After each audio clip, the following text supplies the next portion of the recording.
Order! Order! You are an incorrigible delinquent at times. Behave yourself, man!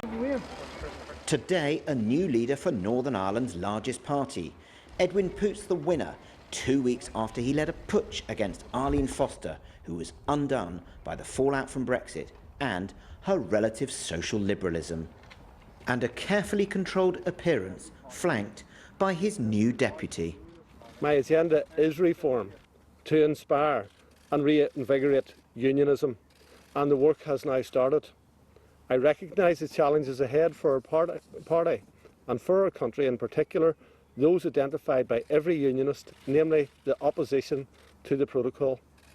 In the shadow of the Stormont Parliament buildings, Edwin Poots is celebrating his narrow but historically significant victory as leader of the DUP in the party's 50th anniversary year.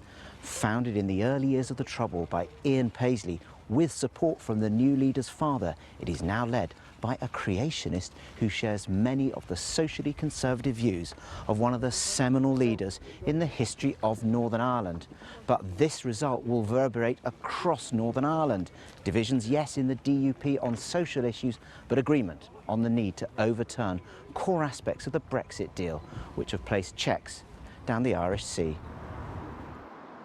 Today's election has sent shockwaves through the unionist establishment, but one source told Newsnight they believe that as someone who knows he needs a broad coalition to protect the union, Edwin Poots will see no future on the right, a view echoed in drastic terms by one unionist commentator.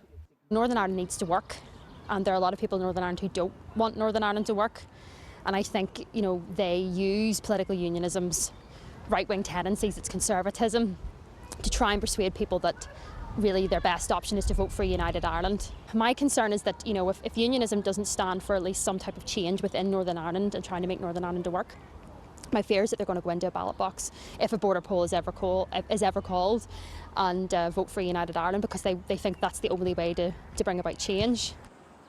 A short distance from Stormont, the cafes and cake shops of East Belfast tell a story of the pressures on the DUP. Socially liberal younger unionists are attracted by the Cross-Community Alliance Party, but move too far towards them and older unionists may switch to the hardline TUV party or just stay at home. One academic says there is only one realistic route. The greater challenge is where the greater demography is, which is the socially liberal people who want to talk about issue-based politics. You know, one of the things you see in survey after survey is 30 times more likely to choose the environment, economy, jobs, Brexit over the constitutional issue. This idea that everybody in this society is sitting every day discussing constitutional issues is absolute nonsense. People are discussing the same issues as they're discussing in Middlesbrough or Glasgow or London, which is jobs, investment, opportunity, education, health service.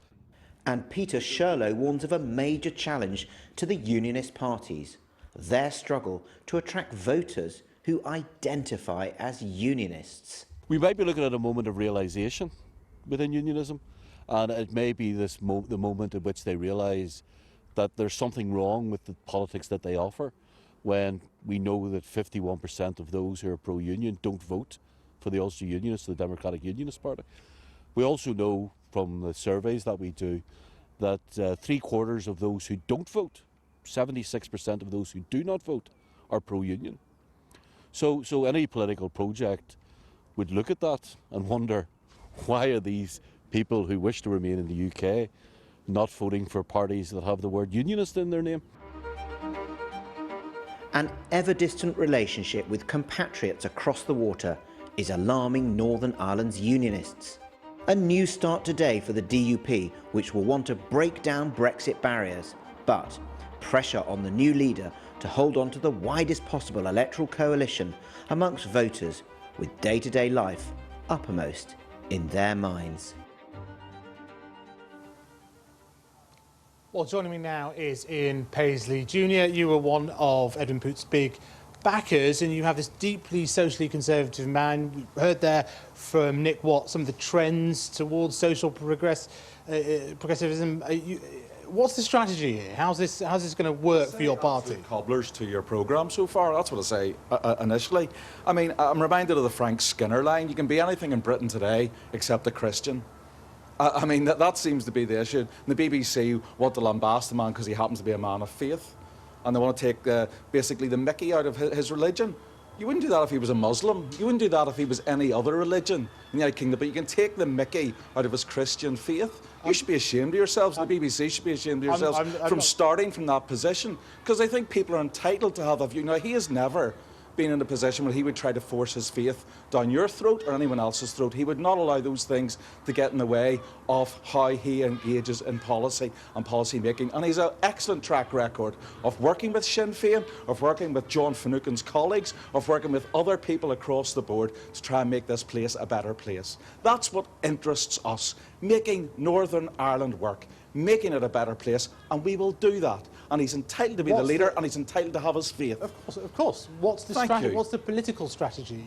Well, the political strategy is very straightforward. It's important that we have someone who gives an authentic voice for a community out there who feels that because of this view that you're not allowed to have an opinion that might offend someone in some other quarter, that that opinion can now be voiced. And it can be voiced with authority, and it can be voiced from the community. But his intention is to get on, as he said in his opening statement, let's make this a better place. Let's make this a place that works. Let's make this a place that reaches out both to people of faith or of none, both to people who have different social conservative views than he may have, and people who may have very, very radical views compared to what he would have. But let's make this place work. And the key issues for us, very, very straightforward.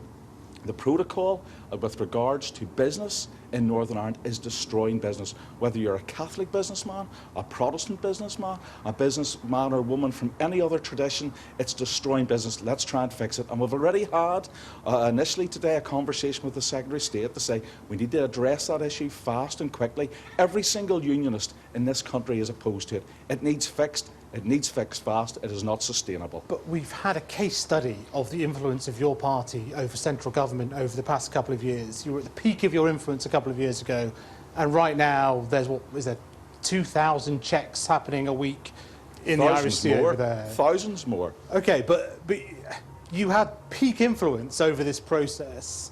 You had Theresa May trying to come up with a solution that was sort of in the middle there. Well, I think your commentary, your view in the DUP is stuck somewhere in the 1970s, and your commentary is stuck in what happened in 2016 to 2018. Things are fluctuate, things move. There's absolutely no doubt that the power which we exercised during the Theresa May era in government, that has moved on.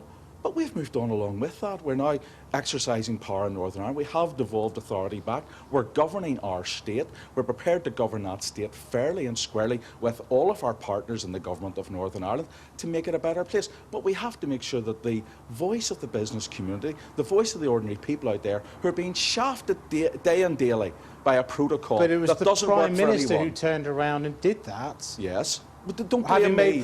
Don't blame me or my party for Boris Johnson's betrayal of me. That's not my fault that Boris Johnson decided to do that. So what to do with the protocol? Can you reform it? What I will say is I'll take the words of Lord Frost, I'll put them back to him. Lord Frost has given us strong words that it is not sustainable.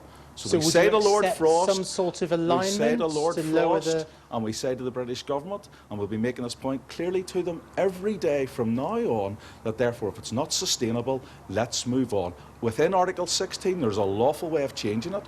Article 16 of the protocol allows us to ensure that those elements that affect the society, the economy, which create destabilisation, those elements can be fixed and changed. Let's fix them. Let's change them. Because what's happening at the minute, for the first 5 months of this year, have been disastrous for businesses in our country.